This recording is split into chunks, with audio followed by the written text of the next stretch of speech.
Tips for selling to Plato's Closet from a Plato's Closet insider.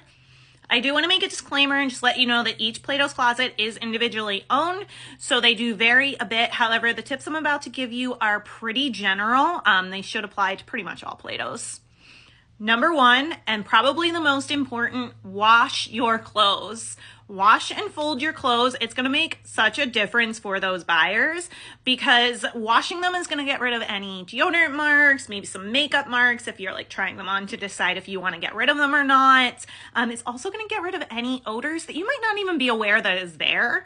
But I guarantee if they smell musty, if they smell like body odor, if they smell like pets, if they smell like cigarette smoke, the buyer is not going to want to go through that stuff, and most likely they are not going to be taking your items. Also, folding them just makes them look more appealing. They're not going to be wrinkled. That's why the suggestion is out there that you should put your things into a basket or a bin rather than a trash bag, just because they stay neater and they're not going to be as wrinkled. They just look more appealing. Number two, call the store ahead of time and ask what their inventory needs are. Most of what Plato's Closet purchases is based on demand and inventory. So for example, if they have like 50 bins of dresses in back stock, they are most likely just not going to be buying dresses because they don't need them. So it doesn't matter how great the style is or the brand. If they don't need them, they're not going to purchase it. However, if they are selling jeans faster than they can buy them, they really need those. So they are going to be more lenient on the style of them, maybe the age, maybe the condition.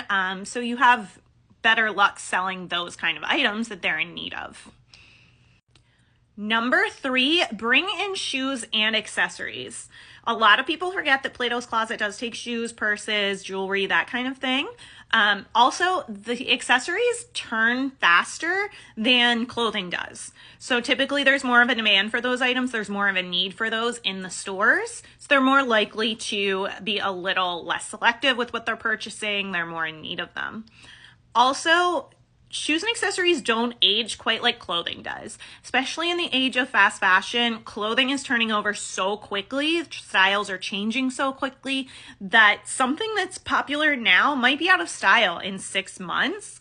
Whereas shoes, I mean, there are shoes and purses that are trendy, but they don't change quite as quickly. Like running shoes over the past 3-4 years haven't changed all that much. Doc Martens have been popular for the past, like 20-30 years. So they don't age in the same way. They don't have to be quite as selective with the age of an item that they're purchasing. Number four, bring your mall brands. So things like Lululemon, Garage, Nike, PacSun, even the online brands like Princess Polly, Gymshark, those things are recognizable. They're going to sell easier. The customers are going to recognize them. The employees are going to recognize them. So they're more likely to take those. Whereas your niche boutique items, like, yes, those are great items and they were probably very expensive. However, if customers don't know what that brand is, it's harder to have that because it's going to be on the racks for longer, and it's harder to price those for what they're actually worth and comparable to what you paid for them because people just don't know what they are. Finally, number five, don't bring in your dressy items. Some teen brands like H&M, Zara, they do have more of like dressier or business styles. However, that's just not Plato's Closet's demographic. They stick to teen casual styles. They're just not looking for those things.